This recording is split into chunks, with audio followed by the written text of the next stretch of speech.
آگے آئے گا مقام محمودہ، تو میں نے کہا کہ محمودہ کی بات سے پہلے ذرا مشہودہ کی بات کر لیں۔ مقام محمود سے پہلے تھوڑا مقام مشہود کی بات کر لیں۔ مقام محمود تو خاص ہے صرف حضور نبی اکرم صلی اللہ علیہ وآلہ وسلم ہی کے لیے، جو آگے آیت کریمہ میں آ رہا ہے وہ تو کسی اور نبی کے لیے بھی نہیں مقام محمود، واللہ رب العزت نے صرف حضور علیہ السلام کو عطا کیا، مگر مقام مشہود اللہ کے جمیع اولیاء اور عباد صالحین کے لیے خاص ہے۔ ابھی ایک ٹرم وضع ہوئی، مقام محمود اور یہ مقام مشہود۔ ان قرآن الفجر کان مشہودا، کہ وہ رات اور دن کے فرشتوں کی دونوں ٹولیاں، دونوں جماعتیں اور دونوں گروہ نماز فجر میں جمع ہوتے ہیں، ان کی حاضری ہوتی ہے، اور وہ گویا اس قرآن کی بڑی گواہی اور شہادت ہو جاتی ہے جو صبح نماز فجر میں قرآن پڑھا جاتا ہے۔ مگر سوال یہ پیدا ہوا کہ وہ جو حاضری ہوتی ہے وہ معیت اور سنگت کس کو ملی؟ وہ اللہ کے بندوں کے ساتھ جمع ہوتے ہیں صفوں میں، ملائکہ اللہ کے بندوں کے ساتھ جمع ہوتے ہیں۔ اور صحیح مسلم میں ایک حدیث یہ بھی آتی ہے کہ حضور علیہ السلام نے سیدنا صدیق اکبر رضی اللہ تعالیٰ عنہ اور بعض دیگر صحابہ کو ایک سوال کے جواب میں، جب وہ یہ کہہ رہے تھے کہ یا رسول اللہ صلی اللہ علیہ وآلہ وسلم، جب آپ کی مجلس میں اور آپ کی حضوری میں اور آپ کی کچہری میں اور آپ کی بارگاہ میں بیٹھے ہوتے ہیں اور آپ کو تکتے ہیں اور آپ کی زبان مبارک سے آخرت کے احوال اور جنت و دوزخ کے واقعات سنتے ہیں، تو اس وقت آپ کی حضوری میں بیٹھے ہوئے ہمارے دل کی حضوری کا بھی عالم یہ ہو جاتا ہے۔ آپ کی حضوری میں ہمارے حضور قلب اور شہود قلب، اس کا عالم یہ ہو جاتا ہے، یعنی ہمارے قلب کی جو مشاہداتی کیفیت ہے، وجدانی کیفیت ہے، ذوقی کیفیت ہے، وہ یہ ہو جاتی ہے کہ یوں لگتا ہے جیسے آپ کی مجلس میں بیٹھ کے ہم بھی آنکھوں سے جنت و دوزخ کے احوال کا مشاہدہ کر رہے ہیں اور احوال آخرت کو تک رہے ہیں، دیکھ رہے ہیں، گویا ہم اس حالت مشاہدہ میں چلے جاتے ہیں، یہ حالت مکاشفہ میں چلے جاتے ہیں۔ مگر جب آپ کی حضوری سے اٹھ جاتے ہیں، آپ کی مجلس سے، بارگاہ سے، گھروں میں جاتے ہیں، بیوی بچوں کے ساتھ بیٹھتے ہیں، کاروبار دنیا میں، رزق میں، دنیا کے گورکھ دھندے اور ضروریات دنیا اور معاملات دنیا میں مصروف ہوتے ہیں، تو وہ کیفیت برقرار نہیں رہتی۔ یہ ایک سوال لے کے صحابی حاضر ہوئے تھے اور انہوں نے پھر اس کیفیت کو نفاق پر محمول کیا۔ حضرت حنظلہ محمول کیا کہ شاید حنظلہ منافق ہو گیا، یہ مجھے نفاق کی کیفیت ہو گئی ہے کہ میری کیفیت میں وہ دوام نہیں رہا، استمرار نہیں رہا، استقرار نہیں رہا، وہ کیفیت ہمہ وقت برقرار نہیں رہتی، اس میں اپس اینڈ ڈاؤنز آتے رہتے ہیں، تغیر ہو جاتا ہے۔ تو انہوں نے یہ ذکر سیدنا صدیق اکبر رضی اللہ تعالیٰ عنہ سے کیا اور انہوں نے کہا کہ چلو پھر یہ ماجرا آقا کی بارگاہ میں ہی پیش کر دیتے ہیں۔ تو آقا علیہ السلام نے بات سن کے انہیں جواب دیا، نہیں، ایمان کی کیفیت ایسے ہی ہے، کبھی ایسے ہوتا ہے، کبھی ایسے ہوتا ہے، یعنی اس کے احوال میں یہ تغیر اور اپس اینڈ ڈاؤنز اور اعلیٰ اور ادنا درجے اور کیفیات آتی رہتی ہیں۔ اس مقام پر آقا علیہ السلام نے ایک بات ارشاد فرمایا کہ اگر تمہاری کیفیت یہ ہو جائے کہ جو کچھ تم میری مجلس میں بیٹھے ہوئے محسوس کرتے ہو، اگر تمہاری وجدانی، مکاشفاتی اور مشاہداتی کیفیت، قلب اور باطن اور روح کی واردات کی کیفیت، تمہاری واردات وہی رہیں، یہاں سے اٹھ کے چلے جانے کے بعد بھی جو کی توں برقرار رہیں، اگر تمہاری حالت میں یوں قرار آ جائے اور یہ بجائے حال کے مقام بن جائے،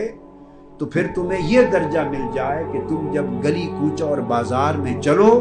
تو دائیں بائیں تمہارے راستوں پر ملائکہ قطار اندر قطار کھڑے ہوں، تمہاری زیارت بھی کریں اور تم سے مصافحہ بھی کریں۔ تو اشارہ اس امر کی طرف تھا کہ ہاں یہ بھی ممکن ہے، یہ بھی اس لیے تو فرمایا کہ اگر یہ کیفیت قرار پکڑ جائے تو پھر تمہیں یہ درجہ مل جائے۔ یہ اشارہ اس امر کی طرف تھا کہ جن کو اس کیفیت میں قرار اور استمرار اور تمکن نصیب ہو جاتا ہے تو پھر ملائکہ چلتے پھرتے بھی ان کی زیارت کرتے اور ان سے مصافحہ کرتے. اور یہ کیفیت وہ پھر جو عباد ہیں وہ عباد ان کی جو زندگیاں مشہود ہو جاتی ہیں، ان کی حیات مشہودہ ہو جاتی ہیں، ان کی مجلس مشہود ہو جاتی ہے، ان کے حلقات مشہودہ ہو جاتے ہیں. جن مجالس میں بیٹھتے عبادت کرتے ذکر اذکار کرتے ہیں وہ بھی ملائکہ کی حاضری کی مجالس بن جاتی ہیں. اور کثرت کے ساتھ بخاری اور مسلم میں متفق علیہ حدیث آئی ہیں کہ ملائکہ جمع ہوتے ہیں، بلکہ وہ تو تلاش میں رہتے ہیں اللہ کے بندوں کی اور مجالس ذکر کی اور اہل ذکر کی اور اللہ کے ذاکر اور اللہ کے ذکر میں شاغل بندوں کی تلاش میں رہتے ہیں. یلتمسون مجالس الذکر، طرق میں راستوں میں گھومتے پھرتے رہتے ہیں اور اللہ کے بندوں کی مجلسیں تلاش کرتے رہتے ہیں. تو اہل اللہ کی اور اہل ذکر کی مجلسیں تلاش کرنا ملائکہ کی سنت ہے. ملائکہ رات دن یہ کام کرتے ہیں، اور جب کوئی مجلس مل جاتی ہے تو وہ سارے فرشتوں کو آواز دیتے ہیں آ جاؤ، وہ مراد مل گئی جس کی تلاش میں ہم نکلے تھے. یہ اللہ والوں کی مجلس مل گئی، اللہ کا ذکر ہو رہا ہے، اللہ کے اطاعت گزار بندے بیٹھے ہیں، ذاکر بندے بیٹھے ہیں، اللہ سے محبت کرنے والے بندے بیٹھے ہیں. پھر وہ سارے ملائکہ جمع ہوتے ہیں، اور حدیث پاک میں ہے کہ پھر وہ اس طرح جمع ہوتے ہیں تہ در تہ کہ ان کے سروں سے مجلس سے لے کر آسمان دنیا تک ساری فضا بھی ملائکہ کے ساتھ معمور ہو جاتی ہے. اتنے ملائکہ اس ایک مجلس سے ذکر و عبادت پہ جمع ہو جاتے ہیں. یہ سب میں مشہود کی تفسیر کر رہا ہوں کہ ملائکہ کے ذریعے ملائکہ کی حاضری، ملائکہ کا شہود،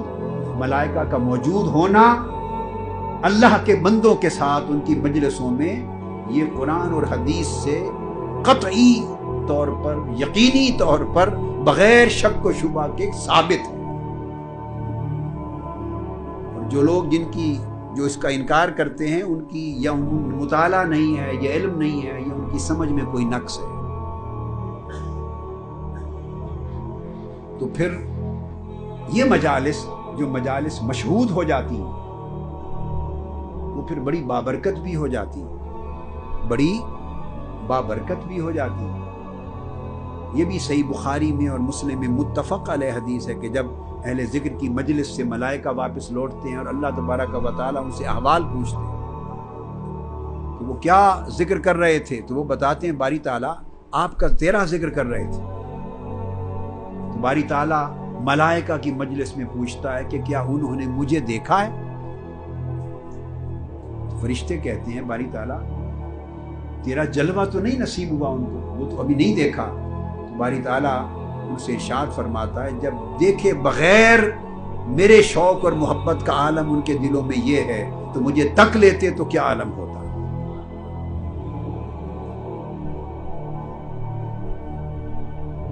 اب یہ سب کچھ ہو تو عرش معلیٰ پہ رہا ہے، اوپر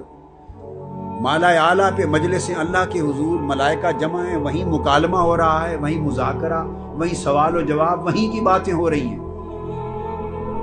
قرآن میں تو نہیں آیا. یہ برسبیل تذکرہ یہ نکتہ بھی سمجھانا. بعض لوگ یہ سمجھتے ہیں کہ نبی کا علم صرف قرآن تک محدود ہوتا ہے، تو ان میں سے کوئی بات بھی، یہ جو ساری مجالس کا ذکر میں نے کیا یہ بخاری میں ہے، مسلم میں ہے، ترمذی، ابو داؤد میں، قرآن مجید میں تو نہیں ہے. یہ کس نے بتایا ہے کہ یہ سارا مکالمہ ہوتا ہے وہاں؟ حضور نبی اکرم صلی اللہ علیہ وآلہ وسلم نے بتایا. تو گویا قرآن وہ علم ہے جو جبرائیل امین لے کے اترتے اور قرآن کی شکل میں امت کو پہنچتا. تو جو قرآن میں نہیں تو پتہ چلا کہ قرآن کے علاوہ بھی حضور کے سورسز ہیں علم کے. قرآن مجید کے علاوہ بھی آپ کے ذرائع اور وسائل ہیں علم کے. اور اللہ تبارک و تعالی پیکر نبوت کے لیے پابند نہیں ہے کہ وہ صرف بذریعہ جبرائیل امین ہی معلومات اور علم کے خزانے پہنچائے. نہیں، جو جبرائیل امین کے ذریعے آتا ہے وہ تو قرآن بن جاتا ہے. اور علاوہ قرآن کے جو کچھ حدیث میں ہے جس کا ذکر قرآن میں نہ تھا، وہ تو حضور علیہ الصلوۃ والسلام کو اللہ تعالیٰ نے یا براہ راست علم عطا کیا ہے یا پردے اٹھا رکھے ہیں عرش معلیٰ اور فوق العرش سے لے کر تحت ثری تک، اور آقا علیہ السلام ساری کائنات پست و بالا کا خود مشاہدہ فرماتے رہتے ہیں۔ یہ وہ مشاہدہ ہے، یہ وہ مکاشمہ ہے، مکاشفہ ہے یا اعلام ہے، ہر صورت میں اللہ تبارک و تعالیٰ اپنے نبی کو جبرائیل امین کے علاوہ اور قرآن مجید کے علاوہ بھی علم ہمیشہ دیتے رہتے ہیں۔ تو حضور کے ذرائع علم وسیع ہیں، وہ صرف قرآن کی صورت میں جو علم اترتا ہے وہاں تک محدود نہیں ہے۔ تو اس میں پھر یہ بات جو میں نے کہی، جس پہ اب اینڈ کرنا چاہتا ہوں، پہلی آیہ کریمہ کا بیان کہ مقام محمود کی برکتیں اور فضیلتیں کیا ہوں گی، مگر اوپر کی آیت میں چونکہ مشہود کا ذکر ہے تو مجھے یوں لگتا ہے کہ مشہود کے اندر بھی جو فیض ہے وہ اسی مقام محمود کا ہے، اس لیے دونوں کو جوڑا ہے، اس لیے دونوں کا بیان جوڑا گیا ہے کہ نبی کو خاص کیا مقام محمود کے ساتھ، اور حضور کی امت کے جو حضور کے متبعین ہیں، غلام ہیں، اور اولیاء کاملین اور عباد صالحین ہیں، ان کو مقام محمود کا جو فیض دیا تو اس فیض کے ذریعے ان کے مقام کو مقام مشہود بنا دیا۔ تو پھر جس طرح صاحب مقام محمود کے ذریعے بخشش ہوگی، جس طرح صاحب مقام محمود کے ذریعے بخشش ہوگی، جس پر ہم تفصیلی گفتگو مقام محمود کی شرح میں کریں گے اور تفسیر میں کریں گے، اسی طرح ہونا چاہیے۔ اگر مقام مشہود مقام محمود کا فیض ہے اور اسی کا عکس ہے آقا کی امت کے لیے، تو پھر اصحاب مقام مشہود کے ذریعے بھی بخششیں ہونی چاہیے، اہل مقام مشہود کے ذریعے بھی بخششیں ہونی چاہیے، ان کے ذریعے بھی شفاعتیں ہونی چاہیے۔ اور یہ ثابت ہے، وہی حدیث جو میں نے درمیان میں بات روکی، بخاری مسلم کی متفق علیہ،